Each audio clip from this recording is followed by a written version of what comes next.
আজকে আমাদের কাজের মাসি আসবে না সেটা আমি আগে থেকেই জানতাম।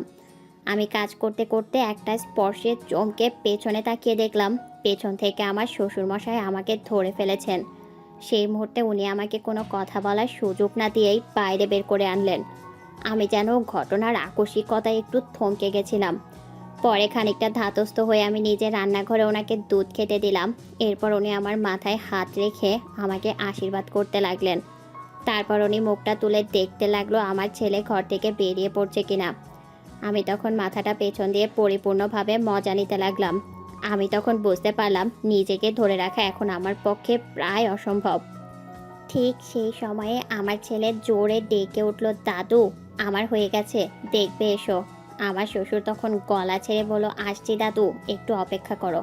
আমরা দুজনেই তখন বেশ নিরাশ হয়ে পড়লাম, কিন্তু কিছু করার ছিল না। তাই উনি আমাকে ছেড়ে দিল, কিন্তু উনি যাবার আগে আমাকে বলে গেল, শোনো বৌমা, শাড়ি পরে থাকবে, রান্নাঘর থেকে একদম বেরোবে না, আমি মাঝে মাঝে এসে তোমাকে দেখে যাব। এরপর ওনার কথার জবাবে আমি হ্যাঁ না কিছু বলার আগেই চলে গেল। যদিও না বলার ক্ষমতা আমার ছিল না। ভাতটা চাপিয়ে অন্য ওভেনটাতে চিকেনের জন্য আলু ভাজার তেল সবে চাপিয়েছি, এমন সময় আমার ছেলে বেরিয়ে এলো। আমাকে দেখে অবাক হয়ে তাকে জিজ্ঞেস করলো, মা তুমি এমনি করে কেন আছো? ওর কথা শুনে আমি কিছুটা থতমত করে বললাম, আমার সব কিছু জল পড়ে ভিজে গেছে সোনা, তোর পড়া হয়ে গেল? আমার প্রশ্নের জবাবে আমার ছেলে বলল, না মা, দাদু আমার টাস্ক লিখছে আর আমাকে বলল মাকে বলে আর চা করতে। সেটা বলতেই আমি এখানে এলাম, আর আমার খিদে পেয়েছে, কিছু খেতে দাও না। আমি তখন আতুরে গলায় ওকে বললাম, উফ পথ ছেলে কোথাকার, শুধু পড়তে বসলেই তোর খিদে পায় না রে। বলেই আমি হেসে একটা কেকের টুকরো আর এক গ্লাস জল ওকে দিলাম। ছেলে আমার খেয়ে আবার ওর দাদুর কাছে পড়তে চলে গেল ঘরে। আমি আবার রান্নায় মন দিলাম, কিন্তু কিছুতেই আমি মন বসাতে পারছিলাম না। শুধু ভাবতে লাগলাম উনি কখন চলে আসবেন। সবে আলোগুলো তেলে ছেড়েছি, ঠিক সেই সময় পেছন থেকে কেউ একজন আমাকে ধরলো। আমি পেছনে না তাকিয়েই বুঝতে পারলাম মানুষটাকে। তারপর আমি পেছনে ঘুরে দেখলাম উনি অপলক দৃষ্টিতে আমার দিকে তাকিয়ে আছেন। সেই চোখের ভাষা আমার মতো যে কোনো নারী অতি সহজে পড়তে পারবে।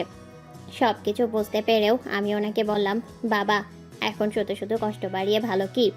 এর চেয়ে রাত্রিবেলা আমরা নিশ্চিন্তে মজা করতে পারবো।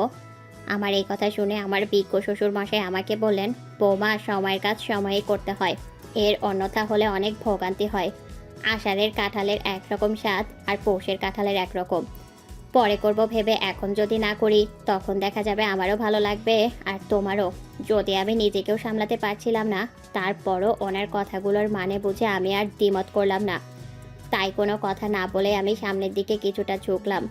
ঠিক তখনই আমার মাথা লেগে কড়াইয়ের সবটুকু তেল মেঝেতে পড়ে গেল, কিন্তু উনি এতে কোনো তোয়াক্কা না করে কাজ করা শুরু করলো। একটু পরে আমার এত যে ভালো লাগতে শুরু করলো তা আমি ভাষায় বর্ণনা করতে পারবো না। কিন্তু এই ভালো লাগার বহিঃপ্রকাশ আমি করতে পারলাম না, কারণ ছেলে তখনও অন্য একটা রুমে পড়াশোনা করছিল। তাই ইচ্ছা থাকা সত্ত্বেও আমি কোনোরূপ চিৎকার চেঁচামেচি করতে পারলাম না। আগে থেকেই এই খেলা নিয়ে উত্তেজিত হয়েছিলাম বলে মাত্র 10 মিনিট পরে আমাদের খেলার সাঙ্গ হলো। পেছন ফিরে আমি দেখতে পেলাম প্রচণ্ড খুশি হয়ে আমার শ্বশুরমশাই ওয়াশরুমে চলে যাচ্ছেন, আর আমিও তখন সব কিছু ঠিকঠাক করে খুঁড়িয়ে খুঁড়িয়ে রান্নাঘরে চলে এলাম। এরপর গ্যাসটা অফ করে দিয়ে নিজের ঘরের বাথরুমে চলে গেলাম। বাহিরে এসে আমি দেখতে পেলাম দাদু নাতিতে বসে বেশ গল্প করছে। শ্বশুরের মুখ দেখে মনে হলো যেন কোনো কিছুই হয়নি। আমার তখন মনে মনে খুব হাসি পেল। আমি নিজের অজান্তেই বললাম, সম্পর্ক আসলে তেমন কিছু না, জীবনে সুখে থাকা এবং মজা করাটাই আসল কথা। এসব ভাবতে ভাবতে আমি ক্লান্তিতে বিছানায় শুয়ে পড়লাম। মনে হলো ঘুমিয়ে পড়লো। এত ক্লান্তি আমার জীবনে আর কোনোদিনও আসেনি। খানিকক্ষণ পরেই ঘুমিয়ে পড়েছিলাম। কতক্ষণ ঘুমিয়েছিলাম জানি না, তবে মনে হয় মিনিট 30 হবে। ঘুম ভাঙলো আমার বাবা সমতুল্য শ্বশুরের হাতের স্পর্শে। আমি বুঝতে পারলাম উনি পরম আদরে আমার মাথায় হাত বুলিয়ে দিচ্ছেন। আমার তখন রাকেশের বাবার কথা মনে পড়ায় চোখের জল চলে এলো। বেঁচে থাকতে উনিও আমার মাথায় এমন করে হাত বুলিয়ে দিতেন, কিন্তু সেই জায়গা আজ একেবারে নিজের করে নিলেন আমার শ্বশুরমশাই। বাইরে ডাইনিং থেকে আলোর ছটা আসছে। উনি আমার দিকে তাকিয়ে পরম আদরে আমার চুলে বিলি কেটে আমাকে আরাম দিচ্ছেন। আমি তখন ওনার হাতটা ধরে কাছে এনে একটা আদর করে দিলাম।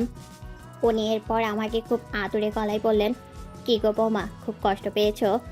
ওনার এই কথা শুনে আমি হেসে বললাম, একদম না বাবা। উনি আবার আমাকে জিজ্ঞেস করলেন, ঠিক তো? আমি বললাম, হ্যাঁ গো। বিশ্বাস করুন, এত মজা আমি জীবনে কোনোদিন পাইনি। এমনকি আপনার ছেলেও আমাকে এত ভালোবাসতে পারেনি।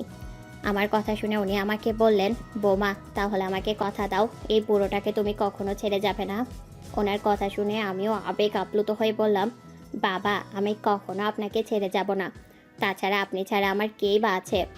এরপর উনি আমাকে বললেন, তবে বলো আমার নামে তুমি সিঁদুর পরবে? আমি তখন ভীষণ লজ্জা পেয়ে বললাম, তুমি পরিয়ে দিও, আমার কোনো আপত্তি নেই। এরপর আমরা একে অপরকে জড়িয়ে ধরলাম। সেই সময়ে আওয়াজ পেয়ে উনি আমাকে ছেড়ে দিয়ে বসে পড়ল। ছেলে এসে অন্ধকার ঘর দেখে লাইটটা জ্বেলে দিয়ে টিভি দেখতে চলে গেল। তখন উনি আমাকে বললেন, বৌমা আজকে আমাদের খেতে দেবে না? ওনার কথা শুনে আমি বললাম, ওমা সে কি, কেন খেতে দেব না, চলুন। এই কথা বলেই আমি রান্নাঘরে গিয়ে খাবার বাড়তে শুরু করলাম। খাওয়া দাওয়া হবার পরে আমি ছেলেকে বললাম যে ঘুমিয়ে পড়ো সোনা। আমার কথা শুনেও বাধ্য ছেলের মতো ঘুমিয়ে পড়ল। কিছুক্ষণ পরেই দমকা হওয়ার সাথে প্রচণ্ড বেগে বৃষ্টি শুরু হলো। এর মধ্যে ইলেকট্রিসিটিটাও চলে গেল। তখন আমার মনের ভেতরে একটা ভয় কাজ করা শুরু করলো, কারণ এমন একটা রাতে আমার স্বামী বাড়ি ফিরতে বজ্রপাতে নিহত হন। তখন থেকে আকাশে কালো মেঘ জমতেই আমার বুকের ভেতরে ধুকধুক করে ওঠে। এমন সময় দেখলাম আমার শ্বশুর মশাই হাতে একটা টর্চ লাইট নিয়ে আমাদের রুমে চলে এলো। ওনাকে দেখে আমার ভয় কিছুটা কমে গেল।